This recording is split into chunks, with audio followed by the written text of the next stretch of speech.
Students welcome and welcome back to my channel. आज हम discuss करेंगे आपके बीए थर्ड ईयर की जो बुक है modern and contemporary world history 1871 to 1919। 2021 का क्वेश्चन पेपर मेरे पास है और आज जो ये क्वेश्चन पेपर है उसकी लास्ट ये वीडियो रहेगी। इस लास्ट वीडियो में हम डिस्कस करेंगे इस क्वेश्चन पेपर का यूनिट नंबर 4 के जो 2 क्वेश्चंस होते हैं। और कल आपको इसी टाइम पर जो है इंपॉर्टेंट क्वेश्चन की जो आपकी डिमांड है वीडियो की वो भी प्रोवाइड कर दी जाएगी। बट मेरे अकॉर्डिंग जो है ये कंप्लीट बुक आपको कवर करनी चाहिए, बट कुछ जो मेरे को इंपॉर्टेंट लगते हैं उन क्वेश्चंस की वीडियो आपको प्रोवाइड कर दी जाएगी। आज का हमारा क्वेश्चन है यूनिट नंबर 4 से 1914 ईस्वी के प्रथम विश्व युद्ध के कारणों का विस्तार पूर्वक वर्णन कीजिए। तो प्रथम महायुद्ध जो 1914 ईस्वी में प्रारंभ हुआ, यदि हम यूरोप के पिछले 50 वर्ष के इतिहास पर दृष्टि डालें तो यह बिल्कुल स्पष्ट हो जाता है कि युद्ध को टालना जो है कदापि संभव नहीं था, नहीं तो अत्यंत कठिन कार्य आवश्यक था। अब इसके कई कारण थे, जैसे इटली की नीति, संकुचित राष्ट्रीयता, इंग्लैंड जर्मनी प्रतिद्वंद्विता, समाचार पत्रों द्वारा जनमत विषैला बनाना, अंतर्राष्ट्रीय संस्था का ना होना, गुप्त कूटनीति। सबसे पहला पॉइंट आता है आपका सैन्यवाद का। जर्मनी ने अपनी जल शक्ति और सैन्य शक्ति में तीव्र गति से वृद्धि करना शुरू की एवं हथियार बनाना आरंभ कर दिए। परिणाम स्वरूप यूरोपीय देशों में शस्त्र निर्माण की दौड़ आरंभ हो गई। समाचार पत्रों द्वारा जनमत विषैला बनाना, समाचार पत्रों द्वारा अपनी बिक्री को बढ़ाने के लिए संदेह, अविश्वास और तनाव उत्पन्न कर दिया गया, जो काफ़ी ज़्यादा घातक सिद्ध हुआ और युद्ध का वातावरण तैयार कर दिया। सबसे ज़्यादा जो महत्वपूर्ण भूमिका अदा की थी वो की थी समाचार पत्रों ने। संकुचित राष्ट्रीयता, यह युग संकुचित और उग्र राष्ट्रीयता का युग था। राष्ट्रीयता एक नवीन धर्म बन गया जिसने गंभीर भावना को जागृत किया और मानवता की भावना को प्राय लुप्त कर दिया। लोकतंत्र को तानाशाही से खतरा। इंग्लैंड, फ्रांस, इटली, अमेरिका आदि देशों में लोकतंत्र शासन प्रणाली प्रचलित थी, जबकि जर्मनी, ऑस्ट्रेलिया में तानाशाही व्यवस्था, जिससे लोकतंत्र को खतरा पैदा हो गया था। नेक्स्ट पॉइंट आता है साम्राज्यवादी स्वार्थी की टक्कर। यूरोप की लगभग सभी शक्तियां, विशेषकर जर्मनी, अपने अपने साम्राज्य बढ़ाने के पक्ष में थी और इस प्रकार उनमें आपसी झगड़ा होना स्वाभाविक ही था। जर्मनी ने अपनी उन्नति और विस्तार के लिए उपनिवेशों को प्राप्त करने के उद्देश्य से इंग्लैंड और फ्रांस से टक्कर ली। जर्मनी द्वारा संसार की प्रथम श्रेणी की शक्ति बनने का प्रयत्न। पॉइंट नंबर 6, बिस्मार्क के नेतृत्व में जर्मनी एक संगठित और शक्तिशाली देश बन गया था। उसने फ्रांस और ऑस्ट्रिया जैसे शक्तिशाली देशों की युद्ध में पिछाड़ दिया था और शीघ्र ही कला, कौशल और व्यापार के क्षेत्र में आश्चर्यजनक उन्नति कर ली। नेक्स्ट पॉइंट आता है इंग्लैंड जर्मनी प्रतिद्वंद्विता। 19वीं शताब्दी के पहले अर्ध भाग में अंग्रेजों की सामुदायिक शक्ति संसार के प्रथम श्रेणी की थी और उसका मुकाबला करने वाला कोई नहीं था, परंतु 19वीं शताब्दी के उत्तरार्ध में जर्मनी ने अपनी सामुदायिक शक्ति को तीव्रता से बढ़ाया तथा शुरू कर दिया, क्योंकि इसके लिए अंग्रेजों से लोहा लेना काफी ज्यादा कठिन था। जो जर्मनी द्वारा संसार की प्रथम श्रेणी बनने की जो शक्ति बनने का जो प्रयत्न उसके द्वारा किया गया, बिस्मार्क की जो नीतियां उसने जो नीतियां अपनाई, उससे जो है वो जर्मनी एक संगठित राष्ट्र बना। जर्मनी का अत्यधिक विकास करने में बिस्मार्क का योगदान था और बिस्मार्क के प्रयत्नों से ही जर्मनी एक महाशक्ति के रूप में उभर कर सामने आया। नेक्स्ट जो आपका पॉइंट था वो था इंग्लैंड जर्मन प्रतिद्वंद्विता। वो सभी को पता है कि इंग्लैंड और जर्मन के बीच में जो लड़ाई थी, जो एक दूसरे के प्रति रोष था, वो युद्ध का जो है एक कारण बना, जिसके कारण जो है इन दोनों के मध्य युद्ध होना कहीं ना कहीं जो संभव ही था। नेक्स्ट जो आपका पॉइंट आता है, आपका पॉइंट नंबर 8 आता है। 8th पॉइंट है आपका इटली की नीति। ट्रिस्ट की बंदरगाह के समीप ट्रेनोन के प्रदेश पर ऑस्ट्रिया का अधिकार था, परंतु वहां एटलिन अधिकार संख्या में निवास करते थे, इसलिए इटली इस प्रदेश पर अधिकार करना चाहता था। यह कार्य संघर्ष के बिना कैसे पूरा हो सकता था। अंतर्राष्ट्रीय संस्था का ना होना काफ़ी ज़्यादा जो बड़ा मुद्दा था। प्रथम विश्व युद्ध के होने का जो कारण बना वो था अंतर्राष्ट्रीय संस्था का ना होना। विश्व के पास कोई ऐसी संस्था ही नहीं थी जो संपूर्ण विश्व को एक संगठन के रूप में बनाकर रखे और होने वाली सभी समस्याओं का निवारण करे, एक उनको उनके प्रश्नों का उत्तर उनको प्रोवाइड कर सके। तो देखते हैं युग उग्र राष्ट्रीयता का युग था। प्रत्येक राष्ट्र अपने हितों और स्वार्थों के अधिक चिंता करता था।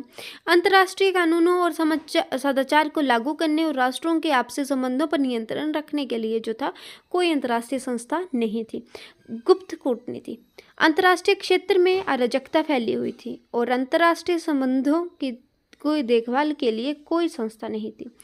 गुप्त कूटनीति का बोलबाला था। विभिन्न देशों की बातचीत और संधियों को गुप्त रखा जाता था और जनता को उसका पता भी नहीं होता था।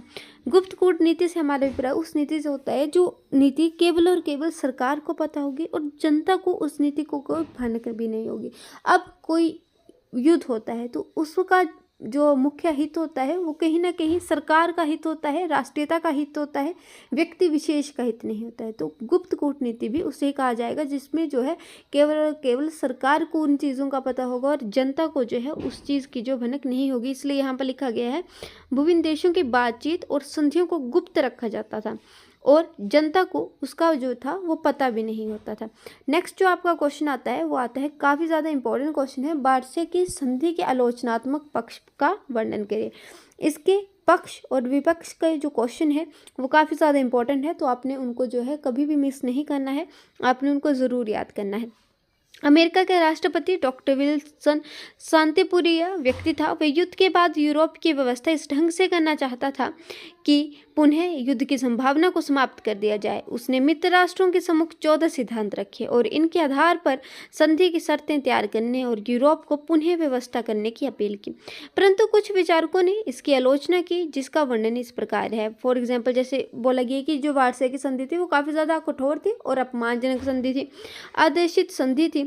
जर्मनी की सैनिक शक्ति पर प्रतिबंध लगाया गया, दोषपूर्ण मैड्रिड प्रणाली को अपनाया गया, आत्मनिर्णय के सिद्धांत के विरुद्ध थी और विल्सन के 14 सूत्रों के विरुद्ध थी। नव राष्ट्रों की स्थापना हुई, अन्य पराजित देशों के साथ काफ़ी ज़्यादा गंदा और कठोर व्यवहार किया गया। पहला पॉइंट आता है कठोर और अपमानजनक शर्तें। प्रथम महायुद्ध वार्षे की संधि द्वारा समाप्त हुआ।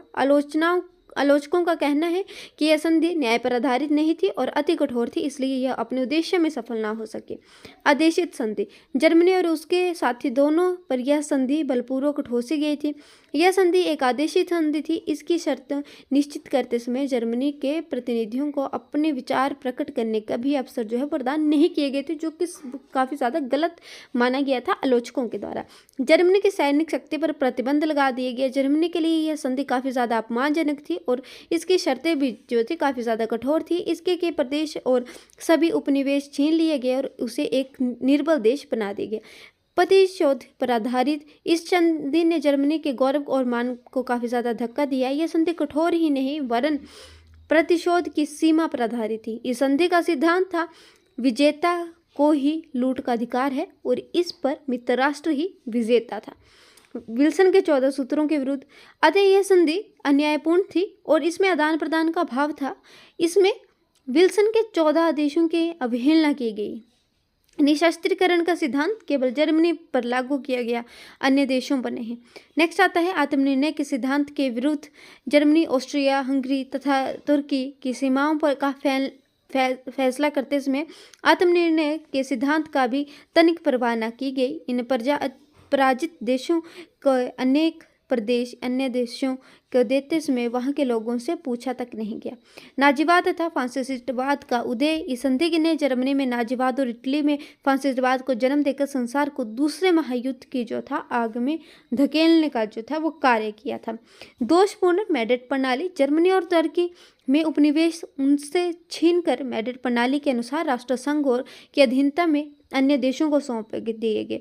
मित्र राष्ट्रों ने उन्हें हड़प करने की कोशिश कर युद्ध और संघर्ष को प्रोत्साहित किया। नए राज्यों की स्थापना। इसके अतिरिक्त जर्मनी और ऑस्ट्रिया के साम्राज्यों का विघटन कर नए नवीन राज्य बना दिए गए जो अपनी स्वतंत्रता और अस्तित्व को बनाए रखने और आर्थिक उन्नति करने के योग्य नहीं थे।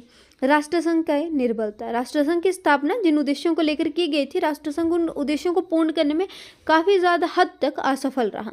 राष्ट्रसंघ का संगठन इतना कमज़ोर था कि किसी भी पराजित देश को इसमें शामिल होने की आज्ञा या अनुमति तक न दी गई। तो राष्ट्रसंघ का निर्माण करना और ना करना एक समान माना गया।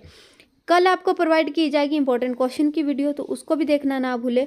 और ये था आपका modern and contemporary world history 1871 to 1919 का last topic in unit number 4। इसके साथ मैंने ये कंप्लीट आपका क्वेश्चन पेपर कवर किया है। 2022 का ये क्वेश्चन पेपर है, आई थिंक 21 या 22 का क्वेश्चन पेपर है। अगर आपके लिए इस कंप्लीट जो क्वेश्चन पेपर के नोट्स के लिंक, फर्स्ट यूनिट मैंने कवर की है उसके नोट्स के लिंक अगर आपको चाहिए तो उनका लिंक जो है डिस्क्रिप्शन बॉक्स में, कमेंट सेक्शन में प्रोवाइड कर दिया जाएगा। अगर आपके लिए मेरी वीडियो थोड़ी भी हेल्पफुल रहती है तो वीडियो को लाइक, चैनल को सब्सक्राइब और अपने फ्रेंड के साथ ज़्यादा से ज़्यादा शेयर करना ना भूलें। Thank you for watching students.